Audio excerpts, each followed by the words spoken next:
Hi, this is Jay with Pryor Consulting. Thanks so much for joining me. We talk about here all things gender non-conforming, transgender in business, as well as culture pieces in business. And one of my favorite pieces to bring into a company is around how to teach employees how to communicate with one another. So when I work with a company, one of the things that I start with executives on is starting to understand how to, what I say, watch your mouth. So in the book, The 4 Agreements by Don Miguel Ruiz, which if you have not read, I highly recommend it. One of the first agreements is to be impeccable with your words. This is very powerful because words are powerful. And so part of the understanding that we take into a company is to have employees start to understand that human beings use gossip and trauma as a way to connect with one another. And that's not wrong or bad. It's just not very workable. And we want to create a culture that is devoid of gossip, that is devoid of trauma sharing, that essentially focuses on what's working and continues to create collaboration.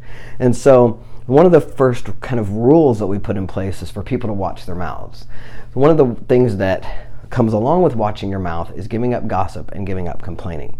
So because humans already do that, we have to put something else in place. You can't just say, give up gossip and complaining and expect human beings to do that. It's almost impossible. So instead, we acknowledge that human beings do that. We all gossip and trauma share. Every one of us does. In fact, there's some juice in that gossip that keeps us wanting to do it, right? And so if we acknowledge that, not make it wrong, right? Just say that's how humans are, but it's not what we want, right? It's not us being impeccable with our words. So instead, we want to strive for being extraordinary human beings and actually do our best to watch our mouths. And so one of the tools that we put in place is to ask employees to take on giving up gossip, and instead, every time they start to gossip, ask themselves, is it kind? Is it necessary? Is it true? Is it kind? Is it necessary? Is it true? Now, that's a formula that you can use. I use it in my life. I use it with all my clients. Everyone who comes to work with me knows that we do our best not to gossip. We give up gossip. And every time we're inclined to, like we want to, right, we ask ourselves, is it kind? Is it necessary? Is it true? And if it's not, we shut our mouths, right? And so that's one of the tools we do inside business. So imagine your organization full of people who are not gossiping. They're actually willing to participate in a culture where gossip is not the forefront of how we communicate.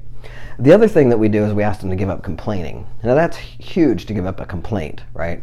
But what we know is that when someone has a complaint, they have a request, right? There's something that that's wrong that they want to fix. So they have some sort of complaint.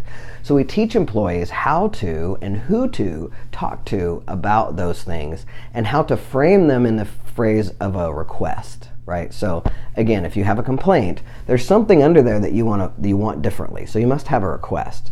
So we teach employees, first of all, how to deal with the emotional intelligence of it, because sometimes when you have a complaint, there's a lot of emotion that goes with that. So we teach them how to be smart about that, like who to talk to, how to talk to about it, how to not get agreement for the complaint, but to actually bring the request to someone who has the power to do something about it.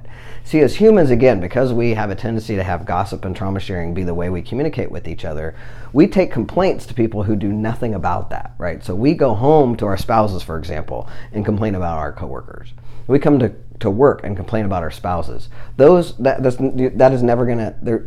issues are never going to get fixed by those people. So when you have a complaint, you want to take that to someone who can actually do something about that.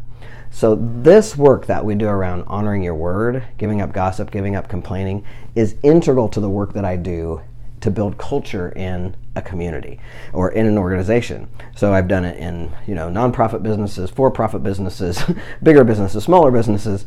The idea, though, is to have buy-in from all your employees.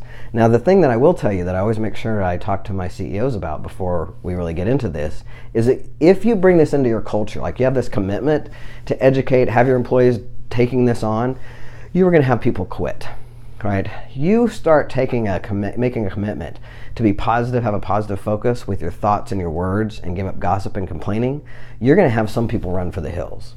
because there are people who are just committed to gossiping. They're committed to complaining, and they can't get their head, they always feel like they're being manipulated if they're asked to give that up. Now the good news is they'll quit, they'll leave, and then the people that are left are people who you really want to work with you, because they're willing and probably will enjoy being in a work environment where gossip and trauma sharing and complaining are not the rule of the day.